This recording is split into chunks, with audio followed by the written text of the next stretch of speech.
Our world is made up of many nations. One world with people dreaming, daring, doing.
It's a world of nations built by people who were dreamers, who dared to do. And never before has dreaming and doing been captured so imaginatively, so realistically, as at EPCOT Center in Orlando, Florida.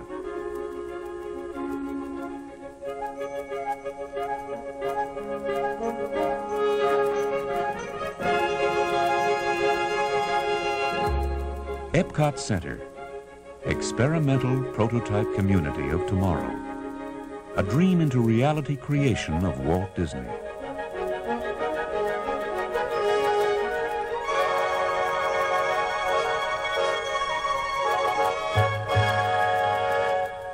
Where the world comes together.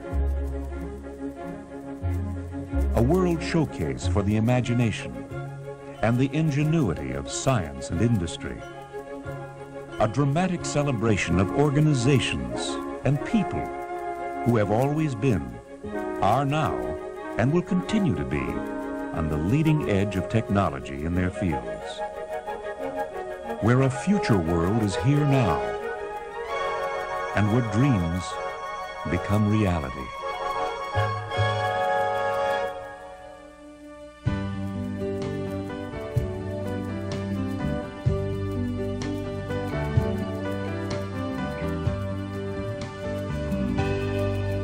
There's wonder, there's magic, there's excitement all around. The past has met the present with marvels to surround. You can't measure all the treasure, how impossible it seems when you ponder and consider the reality of dreams.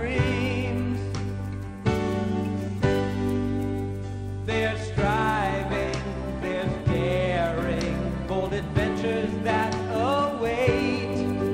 The future is here now with its wonders to elate. All the know-how and the show how incredible it seems when you reach out and encounter the reality of dreams.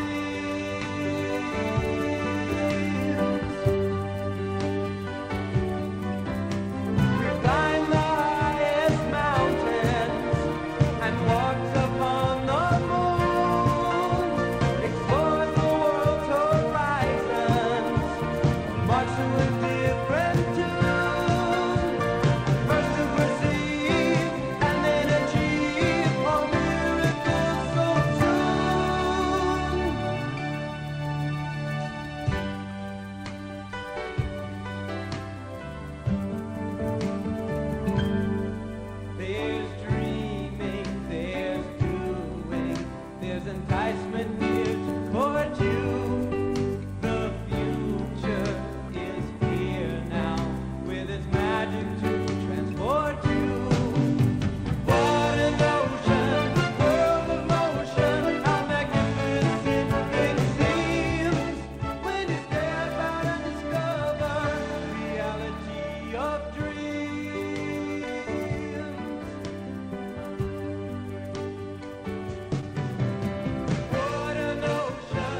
into reality.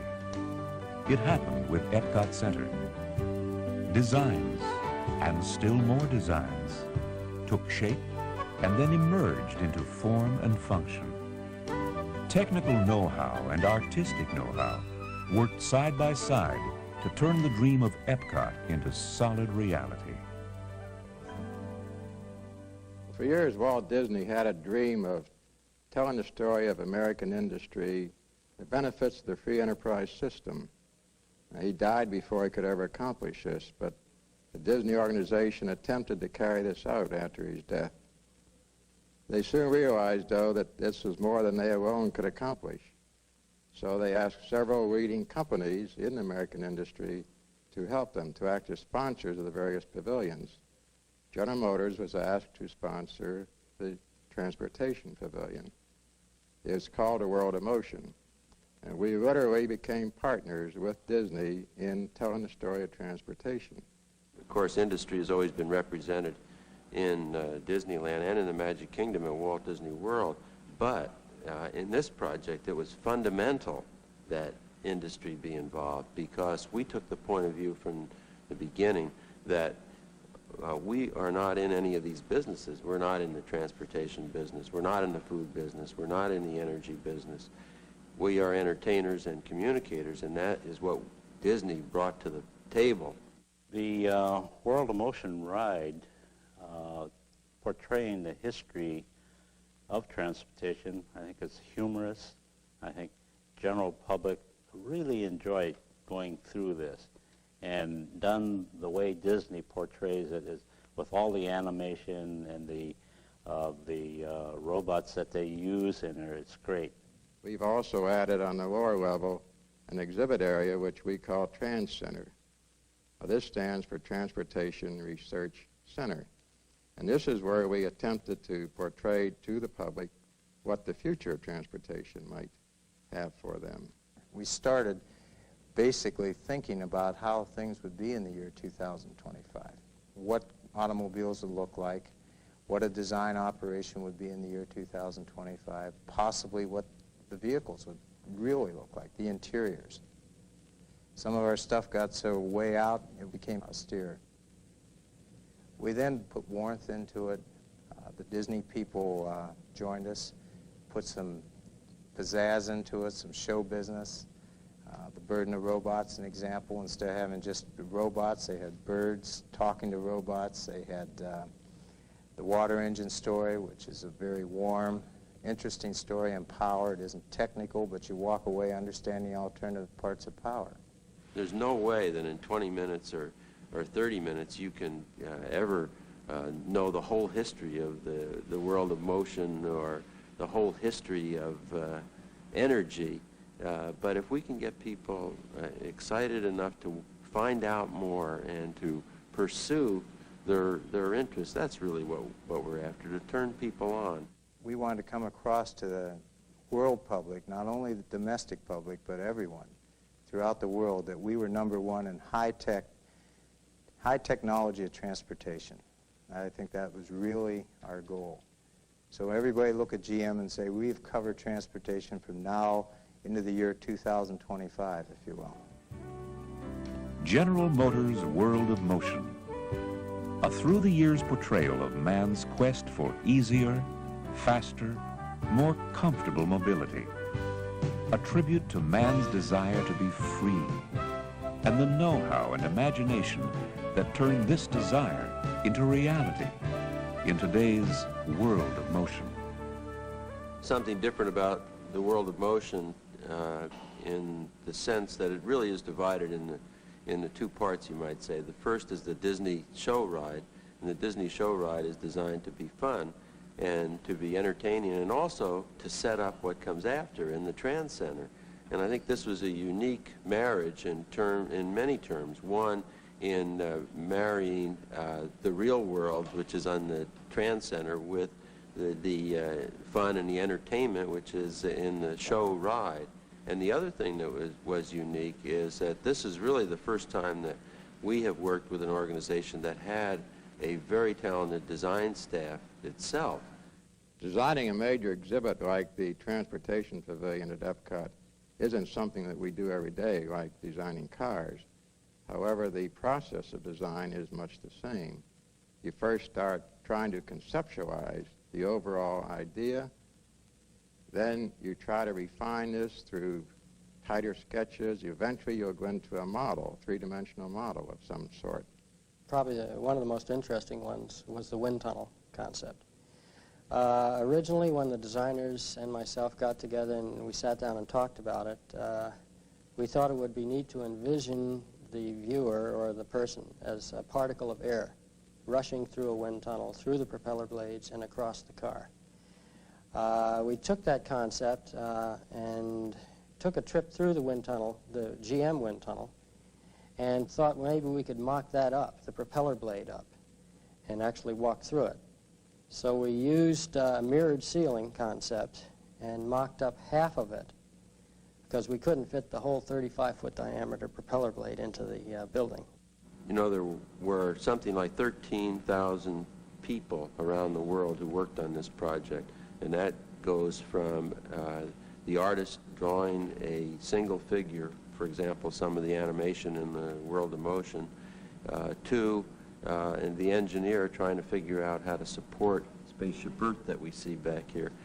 And all that is a unique synthesis, and what the project really represents from a creative point of view, I think, is an attention to detail, whether it's a mural or an individual scene. For example, in the world of motion, the detail that's in the Leonardo da Vinci scene where Mona Lisa is tapping her toe, that kind of detail.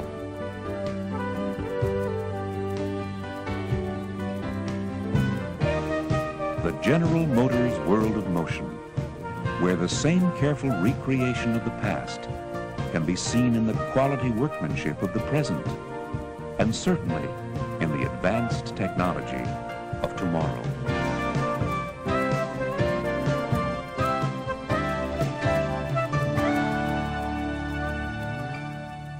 It was a great feeling the first time I heard that I was going to be working on the EPCOT project in the Trans Center and show some of this material that has never been shown to public before. The displays in Dreamer's Workshop are really outgrowths of what we had in our studio, of projects from the past, as well as some of the current projects that we were working on. You'll see a lot of truck models. We also looked at some small mini cars and three-wheelers, and that eventually led to the Lean Machine project, which we got from engineering staff.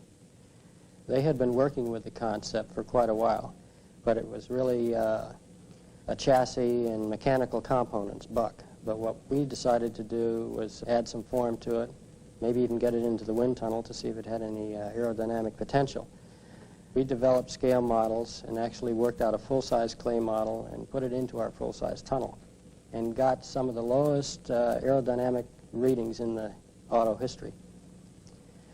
We also decided to use it in Dreamer's Workshop because it was an exciting vehicle. There really isn't anything like it on the road. I think probably one of the most interesting areas we have was our Concept 2000 area. And I guess perhaps there's a little bit of self-interest involved in that because it's the one area that portrays and tells the story of the designing task and designing of the automobile, our Aero 2000 car. We were trying to portray at that time how a car is designed in the future.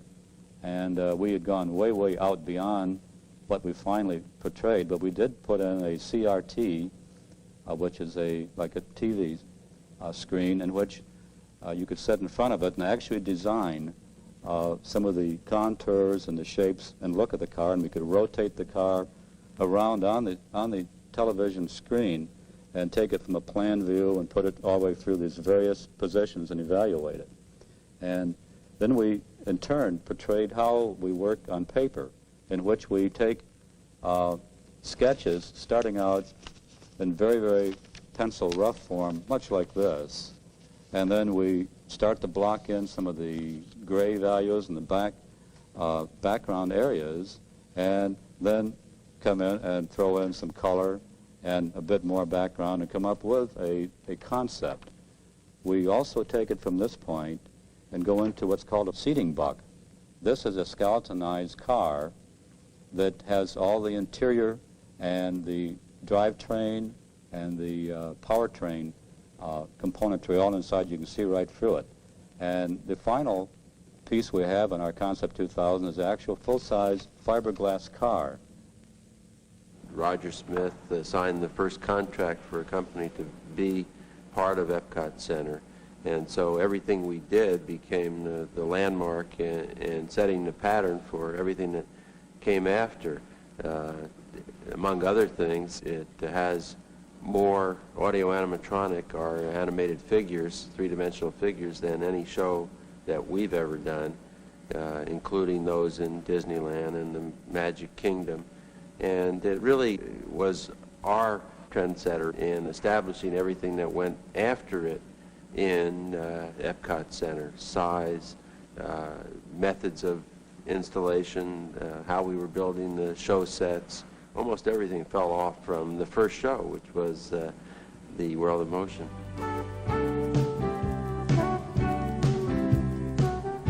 General Motors' World of Motion, a product of hundreds of hours of testing.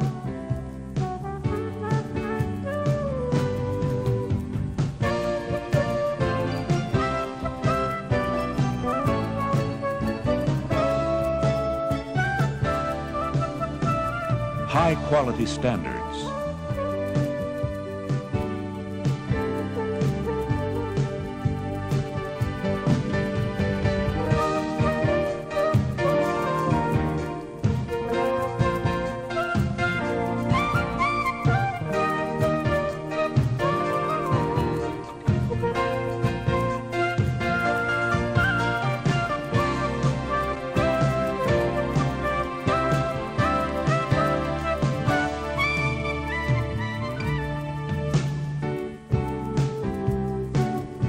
Latest in high technology.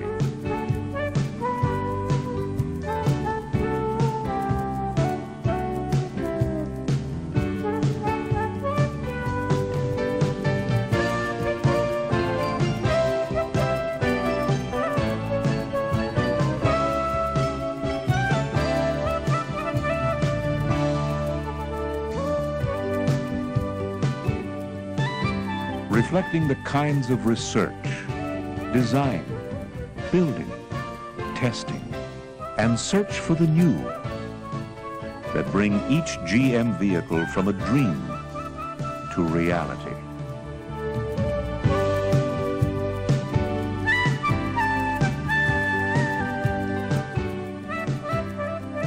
I don't think it would be possible to do a World of Motion story without the automobile. I mean, it's the major form of transportation in the United States and in the world, and so they had to be there.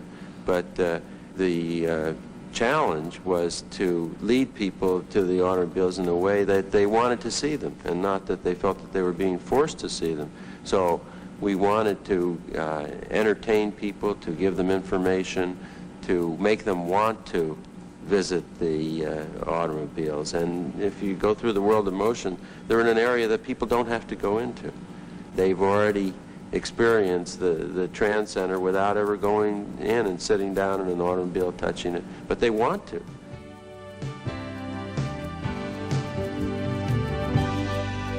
There's magic, there's know-how, there's excitement